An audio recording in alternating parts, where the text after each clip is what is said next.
नमस्कार मित्रांनो, मी विक्रम गायकवाड आणि आपण पाहत आहात सह्याद्री एज्युटेक यूट्यूब चॅनल। कोणत्याही गावातील, कोणत्याही शहरातील आणि हायवेवरील कोणत्याही हॉटेलमध्ये किंवा ढाब्यावर जेवायला गेला तर मेनूमध्ये किमान 5 ते 6 पदार्थ पनीरचे असतातच।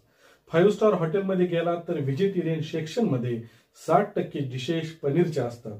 काही ठिकाणी 30 रुपयात 6 पनीर मोमोज, 50 रुपयात पनीर पिझ्झा, 100 रुपयात बटर पनीर, 40 रुपयात पनीर कुलचा असे पदार्थ मिळतात। 20 वर्षापूर्वीही मी जेव्हा सांगायचो की मी पनीर खात नाही, तेव्हा लोक म्हणायचे इतकी प्रोटीनयुक्त गोष्ट का नाही खात। तेव्हापासूनच मला वाटायचे की हा पनीर खरा नसावा। मग मी घरीच पनीर बनवायला सुरुवात केली। मी 62 रुपयात 1 लिटर फुल क्रीम म्हशीचं दूध घेतलं।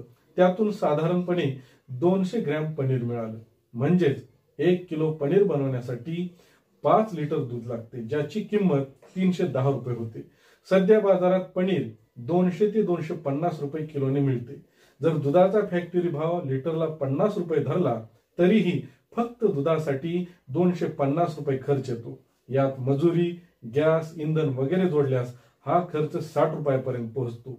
सप्लाय चेन, लॉजिस्टिक्स वगैरे जोडल्यास ही किंमत 63 रुपयापर्यंत जाते। म्हणजेच किमान 315 रुपये किलो खर्च येऊन जर दुकानदाराने 10% नफा घेतला, जो प्रत्यक्षात त्यापेक्षा जास्त असतो, तर ग्राहकाला तो पनीर किमान 345 ते 350 रुपये किलो भावाने मिळायला पाहिजे। आता जर तुम्ही 200 किंवा 250 रुपयात किलो पनीर घेत असाल तर दुकानदाराने दान छत्र उघडला आहे का, जे तो तुम्हाला खर्चापेक्षा 25% कमी दरात विकतो। खऱ्या पनीरची किंमत आणि प्रमाण समजून घ्यायचं असेल तर घरी पनीर बनवून पहा, कळेल। मग येतो अॅनालॉग पनीर, म्हणजेच पनीर सारखा दिसणारा आणि त्याच्या टेक्स्चर सारखा पदार्थ, ज्याचे मुख्य घटक म्हणजे पावडर दूध, वनस्पती तेल, पाम ऑइल, अरारोट, स्टेबिलायझर्स आणि डेव्हलपिंग एजंट्स। पावडर मिल्क मध्ये फॅट नसल्यामुळे त्यात डालडा आणि पाम ऑइल मिसळलं जातं, ज्यामुळे त्याची घनता वाढते। ही तेलच ती आहेत जे आपल्या रक्तवाहिन्या जाम करून टाकतात। हा अॅनालॉग पनीर तुम्हाला मोठ्या 5 स्टार हॉटेलमध्ये सुद्धा मिळतो, भले तुम्ही पनीर टिक्का खात असाल किंवा पनीर दो प्याज खात असाल। याहूनही खालच्या दर्जाचा पनीर मिळतो, जो युरिया, डिटर्जंट आणि मैद्याच्या मिश्रणातून बनलेला असतो। तो पनीर जो तुम्ही 30 रुपयात 6 मोमोज मध्ये किंवा 50 रुपयात पनीर लोडेड पिझ्झा बर्गर मध्ये खात आहात। हा युरिया थेट तुमच्या मूत्रपिंड आणि यकृतावर हल्ला करतो आणि दीर्घकाळ सेवन केल्यास जीवघेणा ठरू शकतो। भारतात दररोज 64 कोटी लिटर दूध उत्पादन होते। जर हे सर्व दूध फाडून पनीर बनवलं गेलं तर साधारणतः 1 कोटी 20 लाख किलो पनीर बनू शकतं। पण दररोज पनीरचा वापर साधारणपणे 1 कोटी 50 लाख किलो आहे। हे शक्य आहे का की 1 कोटी 50 लाख किलो पनीर 64 कोटी लिटर दुधातून बनेल? बाजारात मिळणाऱ्या 80% पेक्षा जास्त पनीरचा माल हा नकली असतो। हे नकली पनीर रस्त्याकडच्या ढाब्यापासून ते 5 स्टार हॉटेल पर्यंत सर्वत्र वापरलं जात आहे। सध्या कोणत्याही घरगुती कार्यक्रमात, समारंभात, वाढदिवस, लग्न सोहळ्यात पनीर भाजी करण्याचे प्रमाण वाढलेले आहे। मोठ्या प्रमाणात पनीर लागत असल्यामुळे केवळ 200 ते 250 रुपये किलोचा पनीर वापरला जातो। पनीरची गुणवत्ता कोणी पाहत नाही। गेल्या 30 वर्षात यकृत आणि मूत्रपिंडाच्या रोगामध्ये जबरदस्त वाढ झाली आहे। या मागचं कारण काय? कधीतरी त्या छोट्या छोट्या गल्ल्यामध्ये जाऊन बघा, जिथे युरियाची मोठी मोठी पातेली उकळत असतात। जे लोक ते बनवत आहेत त्यांना सांगा की ते स्वतःच बनवलेला पनीर खाऊन दाखवावा।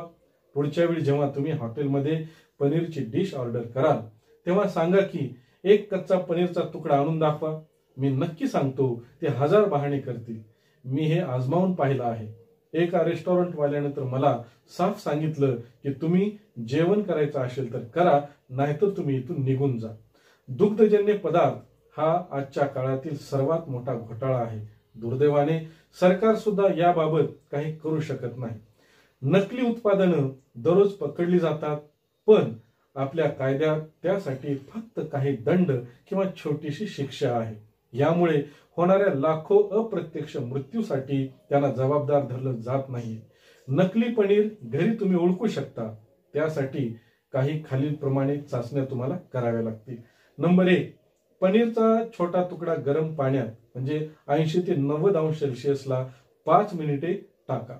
खरं पनीर नरम आणि थोडं फुलतं, आकार टिकतो, तर अॅनालॉग पनीर आपला आकार गमावतो, पाणी तेलकट होतं किंवा वर तेलाचा थर दिसतो. नंबर 2, पनीर गरम तव्यावर थोडं भाजा.